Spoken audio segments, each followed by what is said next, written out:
মাসিক খরচটা নিয়ন্ত্রণে রাখতে একটা মধ্যবিত্ত ফ্যামিলিতে আমি যেভাবে মাসিক বাজারটা বুঝে শুনে করি, তো চলো সেই নিয়ে আজকে ব্লগটা শেয়ার করছি।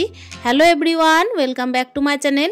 আশা করছি সকলেই খুব ভালো আছো। বীরভূম জেলার ছোট্ট একটা শহর থেকে আমি সুধা আবারও চলে এসেছি নতুন দিনে নতুন আরও একটা ব্লগ নিয়ে। আই হোপ আজকের ব্লগটাও তোমাদের প্রত্যেকের খুবই ভালো লাগবে। আজকে ঘুম থেকে উঠে ওই এক কাপ চা খাওয়ার পরে কিন্তু ঘর দৌড় একেবারে ঝাঁট দেওয়ার পর এদিকে চলে এসেছি উঠোনটাকে একটু ধোয়া মোছা করবো। আর কি বলতো, ভোরবেলায় না একটুখানি ছিটেফোঁটা বৃষ্টি হয়েছিল, তার কারণে উঠোনটা একটু দুরবস্থা হয়ে গেছে। মানে যেদিনই আর কি বৃষ্টি হয় সেদিন কিন্তু উঠোনে দুরবস্থা হয়ে যায়। আর ওই কারণে কিন্তু ঝাঁট দিলেই যে যথেষ্ট তা নয়, ধোয়া মোছা করতে হবে।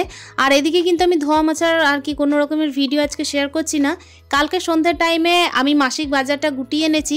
আমাদের মতো মধ্যবিত্ত ফ্যামিলিতে কিন্তু আশা আকাঙ্ক্ষা মোহমায়া কোনো কিছু শেষ নেই, কিন্তু তবুও দেখো আমাদের বুঝে শুনেই চলতে হয়। বুঝে শুনে না চললে তো পরবর্তী দিনে বা পরবর্তী মাসে কি করে চালানো যাবে, বা এই মাসটা গোটাগুটি চালানোর পর যেন হাত টান না হয় সেই কথাও ভাবতে হয়। সেই কারণে কিন্তু সন্ধ্যের টাইমে আমি ওই যে মাসিক বাজারটা করেছি। মাসিক বাজার কিন্তু আমার হিউজ পরিমাণের হয় না, আসলে বুঝে শুনেই হয়।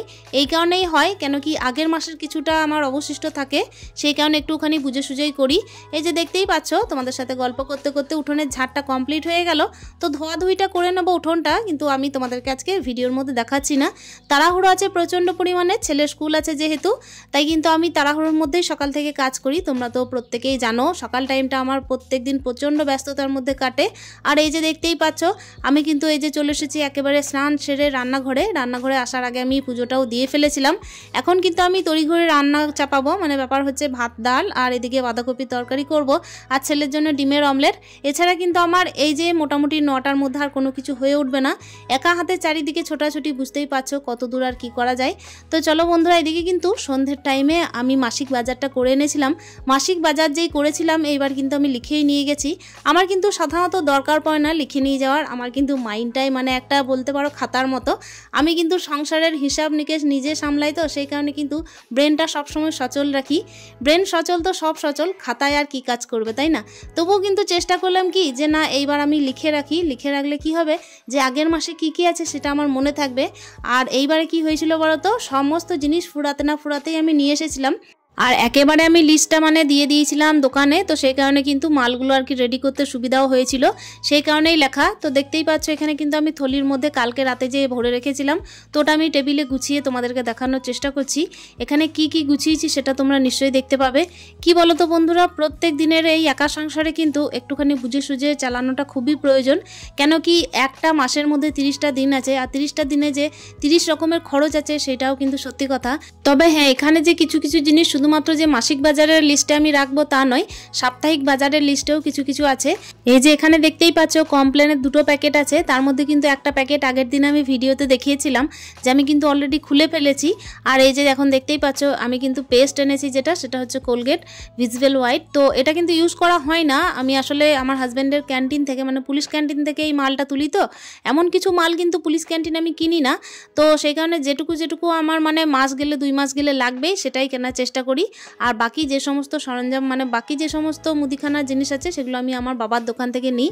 আসলে পুলিশ ক্যান্টিনে মাল তুলতে গেলে একটা যে কোনো সরঞ্জামের বা মুদিখানার জিনিসের কিন্তু ওয়েট হচ্ছে 5 কিলো করে। আর আমার একা সংসারে এত কিছু যদি কম দামেও হয় তবুও কিন্তু একটু লসই বলতে পারো, কেন কি মালপত্র যত ভরে রাখবো তত কিন্তু ওয়েস্ট হওয়ার সম্ভাবনা বেশি। তার সঙ্গে কিন্তু দেখো সেটা আর কি আমার মনে হয় যে ছড়িয়ে ছিটিয়ে ইউজ করা হবে, মানে অতিরিক্ত আছে মানে আমাকে অতিরিক্ত ইউজ করতে হবে, এরকম একটা মনোভাব সৃষ্টি হবে। সেই কারণে কিন্তু এই যে দেখতেই পাচ্ছ খুচরো মালগুলো আমি কিন্তু বাবার দোকান থেকেই নিই। আগের মাসে যে ডিটারজেন্টের প্যাকেটটা ছিল, তো সেখান থেকে কিন্তু এখনো পর্যন্ত কৌটোর মধ্যে ডিটারজেন্ট আছে। তো আমি তার সাথেও এই যে দেখতেই পাচ্ছ একটা হাফ কেজি ডিটারজেন্ট নিয়ে এসেছি। আসলে কাছাকাছিটা প্রত্যেক দিনের থাকে, তোমরা তো দেখতেই পাও। আর এখন দেখতেই পাচ্ছ এই যে চা পাতি আছে, তার সঙ্গে 5 ফোড়নের প্যাকেট এনেছি। এইগুলো কিন্তু মানে কি বলতো কম্পালসারি, যেগুলোকে কিন্তু ছুটে ছুটে শেষ হলে আবার আনতে হবে। ওই যে বললাম আসলে সাপ্তাহিক বাজারও বলতে পারো, আবার ব্যাপার হচ্ছে এর সাথে কিন্তু মাসিক বাজারটাও আর কি মিক্স হয়ে আছে। আসলে মাসের শেষে শেষে কিন্তু বাজারটা একটু বুঝে শুনে করা হয়, সেই কারণেই মাসিক বাজারটা যদি একটু বুঝে শুনে করা হয় তাহলে দেখো এই যে চলছে এখন মাসের শেষ, এদিকে কিন্তু বেতনটা এখনও হয়নি।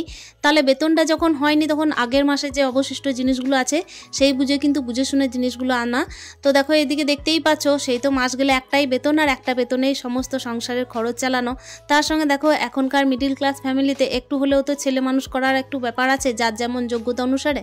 আর এই যে এখন দেখতেই পাচ্ছ আমি তেলের বোতল যেটা দেখালাম সেটা হচ্ছে একটা সর্ষের তেলের বোতল আর একটা হচ্ছে তোমার সাদা তেলের বোতল। তো সাদা তেল আর সর্ষের তেল বলতে গেলে কি সর্ষের তেলটা রান্নায় লাগবে আর সাদা তেলটা আমার সাধারণত এমনি কিছুতে লাগে না, ছেলের টিফিনের জন্যই আমার বানানো থাকে, যদি পরোটা বা লুচি এসব করার থাকে তবেই। আর ছেলে না ঘি খেতে খুব একটা পছন্দ করে না, সেই কারণে আমাকে সাদা তেলেই করতে হয়। তা নাহলে তো ঘি দিলেই ভালো হয় মনে হয়, কিন্তু কি বলো তো টিফিনটা যদি না খেয়ে আসে এই চিন্তা। তো চলো বন্ধুরা দেখতেই পাচ্ছ এদিকে কিন্তু বিস্কুট এনেছি, সেটা কিন্তু একটা ওই যে ম্যারিগোল্ড বিস্কুট আর একটা হচ্ছে কিন্তু সুগার ফ্রি বিস্কুট। কৌটোর মধ্যে সব কিছু ফুরাতে না ফুরাতেই মানে মা লক্ষ্মীর জিনিস তো বারণ তো না করলেই ভালো, সেই কারণে কিন্তু আমি দৌড়ে দৌড়ে গিয়ে নিয়ে এসেছি। তবে একা সংসারে কখনো সখনো যে বারণ তো হয় না এই বিরত্বও আমি দেখিয়ে কথা বলতে চাই না, কেন কি একা সংসারে যেই দেখেছি যে বারণ তো হয়ে গেছে সেই কিন্তু সবসময় তালা বন্ধ করে ছুটে ছুটে গিয়ে আনাটা সম্ভব হয়ে ওঠে না, তাই জিনিসগুলো এখন আপাতত থাকতে থাকতেই জিনিসগুলো নিয়ে এসেছি। তো চলো বন্ধুরা এই যে দেখতেই পাচ্ছ আমি কি এনেছি, সুজির প্যাকেট এনেছি 2টো, আর এই যে এখন হলুদের প্যাকেট আর চাউমিনের প্যাকেট 6টা ছিল, তার মধ্যে কিন্তু রাত্রিবেলায় 3টে খাওয়া হয়ে গেছে, মানে এক প্যাকেটের মধ্যে তো 6টা থাকে, তার মধ্যে 3টে কিন্তু অলরেডি করা হয়ে গেছে। চিনি আনা হয়েছে 1 কিলো, তার সঙ্গে 500 করে কিন্তু একটা আনা হয়েছে আতপ চালের প্যাকেট আর একটা আনা হয়েছে ফ্রাইড রাইসের চাল। তো এটার মধ্যে কখনো সখনো ছেলেকে টিফিন বানিয়ে দেওয়া যাবে বা কখনো সখনো বানানো যাবে এমনি। আর 10 কিলো করে চাল অলরেডি আমার কাছে রাখা থাকে, এটা আমি 10 কিলোর বেশি ইচ্ছা করেই মানে করি না, 1 বস্তা হয়তো তুলে রাখা যায়, কিন্তু আমি মানুষ বুঝে কাজ করা একেবারে পছন্দ করি। চালটা আমি যেহেতু এই বালতির মধ্যে রাখি তাই বালতিটাও আমাকে তুলতে হয়েছে। আর চালের ভেতরে দেখতে পেলে মানে একটা পাই সবসময় ভরে রাখি, এটাকে আমরা পাই বলি, তোমরা জানি না কি বলো। আর 10 কিলো চালের মধ্যে যখনই আমার আর কি প্রত্যেক দিনের রান্না হয় 1 মুঠো করে চাল জমাতে জমাতে আমার 1 কৌটো হয়ে যায়, মানে ওটা কিন্তু বাড়ন্ত দিনে আমার অতিরিক্ত কাজে লাগে, ছুটে গিয়ে যদি না আনতে পারি বা এক্সট্রা কোনো লোক আসলো তখন যদি আমার অতিরিক্ত রান্নার ব্যাপার থাকে তো তখন কাজে লেগে যায়। আর ওই যে 10 কিলো থেকে 15 কিলো এই চাল থাকে মোটামুটি। আর এই যে দেখতেই পাচ্ছ এদিকে কিন্তু আমি রান্নাটা একটু সামলে নিলাম, আসলে সব কিছু তো মাঝে মাঝে এগুলো করতেই হয়। একটা মধ্যবিত্ত ফ্যামিলিতে কিন্তু ইনকাম যাই থাকুক শখ কিন্তু অনেক থাকে। দেখো একটা বাচ্চার মা, তার সঙ্গে হচ্ছে কিন্তু একটা মিডল ক্লাস ফ্যামিলির বউ হিসেবে আমাকে যেরকম সংসারের খরচটা বুঝে শুনে চলতে হয় সেরকম ছেলের জন্যও কিন্তু শখ আহ্লাদ পূরণ করতে হয়, সেই ক্ষেত্রে কিন্তু আমাকে একটু চিন্তা ভাবনা করে সংসার চালাতে হয়, তার সঙ্গে নিজের খরচটাকেও একটু আয়ত্তে রাখতে হয়। এই যে দেখতেই পাচ্ছ আমি কিন্তু জিনিসপত্রগুলো গুছিয়ে নিলাম। আমার ছেলে পাঁপড় খেতে খুব ভালোবাসে, সেই কারণে পাঁপড়টা কিন্তু আমার কাছে রাখাই থাকে। আর মাসির বাড়ি গেছিলাম যখন, তোমরা আমার ব্লগে দেখেছো যে আমি ঝাড়খণ্ড গেছিলাম, ওখান থেকে কিন্তু একটা ডালের বড়ি এনেছিলাম, বড়িগুলো কিন্তু খুবই টেস্টি। কিন্তু এই যে সকালে তাড়াহুড়োর রান্নায় আমার কিন্তু বড়ি দিয়ে কোনো কিছু আইটেম বানানো হয় না, ভাবি মাঝে মাঝে যে নানা রকম আর কি মাছ দিয়ে কিংবা হচ্ছে নানা রকম সবজি দিয়ে বড়িটা রান্না করব, কিন্তু যেই রান্না করি তাড়াহুড়োর মধ্যে আমি কিন্তু একেবারে ভুলে যাই।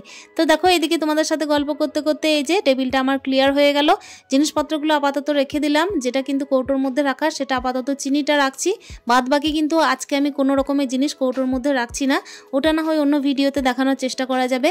তো চলো বন্ধুরা দেখতেই পাচ্ছ ওদিকে তো মাসিক খরচ নিয়ন্ত্রণের সাথে সাথে সংসারের হালটাকেও নিয়ন্ত্রণ করতে হবে, তাই এদিকে কিন্তু রান্নাঘরটা অগোছালো হয়ে থাকলেও হবে না, রান্নাঘরটা আমি একটু পরিষ্কার করতে পছন্দ করি। প্রত্যেকটা মধ্যবিত্ত ফ্যামিলিতে কিন্তু দিন যায়, মাস যায়, বছর যায়, সবই যায়, ঘন্টা মিনিট সেকেন্ড সবই যেতে যেতে কিন্তু পকেটের পয়সাটাও যে কোন দিকে চলে যায় সেটা কিন্তু একেবারে বোঝা যায় না। যেই কিন্তু মাসের মাইনেটা হয় চোখের সামনে দেখে মনে হয় যে এই তো এবার মাইনে হয়েছে, এবার হয়তো আমাকে বুঝে শুনে চলতে হবে, কিংবা হচ্ছে এই মাইনে হয়তো এখন আর খরচ হবে না, কিন্তু যেই মাসের শেষ হয়ে যায় তখন কিন্তু বোঝা যায় যে কতটা হাত টান হয়ে যায়। হাত টান হলেও কিন্তু দেখো চলতে হবে, খেতে হবে, পড়তে হবে, আবার খাওয়া পড়ার পর কিন্তু ভবিষ্যতের জন্য কিছু পরিকল্পনা করতে হবে, এই তো আমাদের মধ্যবিত্ত ফ্যামিলির চিন্তাধারা, তাই না? তো চলো বন্ধুরা দেখতেই পাচ্ছ এদিকে কিন্তু সংসারের সমস্ত কাজ হয়ে গেল, কাজ করার পরে এই যে রান্নাঘরটা গুছিয়ে নিলাম, মোছামুছি করে নিলাম। মাসের শুরুটা যেভাবে কাটে সেরকম হয়তো মাসের শেষটা কাটে না প্রত্যেকটা ঘরে ঘরেই। আসলে কি বলতো, ব্যবসাদারদের ক্ষেত্রে তো একই রকম শিডিউলে ইনকামটা হতে থাকে, কিন্তু একটা সরকারি চাকুরিজীবীর ক্ষেত্রে কিন্তু বা ব্যাপার হচ্ছে কারো দ্বারস্থ কোনো কর্মচারীর ক্ষেত্রে কিন্তু মাসের শেষটা একটুখানি বলতে পারো কঠিন হয়ে দাঁড়ায়, কেন কি মাসের শেষটা এতটাই হাত টান হয়ে যায়, যদি মাসের প্রথম দিকে কোনো রকমের কোনো অকেশন পড়ে গেল কিংবা হচ্ছে কোনো রকমের কোনো আর কি কাউকে দেওয়ার ব্যাপার থাকলো, তখন দেখবে একটুখানি আরও বুঝে শুনে চলতে হয়। আর আমি তো অতিরিক্ত বুঝে শুনে চলার চেষ্টা করি, তবুও নিয়ন্ত্রণ করার বাইরে হয়ে যায় কখনো সখনো। মানে কি বলতো, কখনো সখনো তো কিছু কিছু জিনিস থাকে যেগুলো তো বলে কয়ে আসে না। আর এই যে দেখতেই পাচ্ছ ভিডিও লাস্ট মুহূর্তে চলে এসেছি। কালকে হচ্ছে শিবরাত্রি, তো সেই কারণে বাসনপত্রগুলো আপাতত ধুয়ে রাখলাম। আর চলো বন্ধুরা, একেবারে ভিডিও লাস্ট মুহূর্তে চলে এসেছি। আমার সংসার জীবনের গল্প এইভাবেই শুরু হয় আর এইভাবেই দিনে শেষ হয়। সন্ধ্যের টাইমটা আমি ছেলেকে সময় দিই আর এইভাবেই কিন্তু আজকের ব্লগটাও এখানে শেষ করছি। আশা করছি আজকের ব্লগটাও তোমাদের প্রত্যেকের খুবই ভালো লেগেছে। ভালো লাগলে অতি অবশ্যই একটা কমেন্টের মাধ্যমে জানানোর চেষ্টা করো। আর চেষ্টা করব পরবর্তী দিনে নিজেকে আরও বেশি করে নিয়ন্ত্রণ করে মাসিক খরচটা চালানোর। আসলে মাসিক খরচের ওপর কিন্তু মানুষের অনেক কিছুই ডিপেন্ড করে। আর এই যে বাসনগুলোকে আমার সাজিয়ে গুছিয়ে জল ঝরিয়ে রেখে দেওয়া হলো, কালকে সকালে আবার কাজে লাগবে। দেখা হচ্ছে কালকে সকালের আরও একটা ভিডিও নিয়ে। ততক্ষণের জন্য প্রত্যেকে খুব ভালো থেকো, সুস্থ থেকো। আজকের মতো বিদায় নিচ্ছি। স্টে হ্যাপি উইথ হ্যাপি মন। টাটা।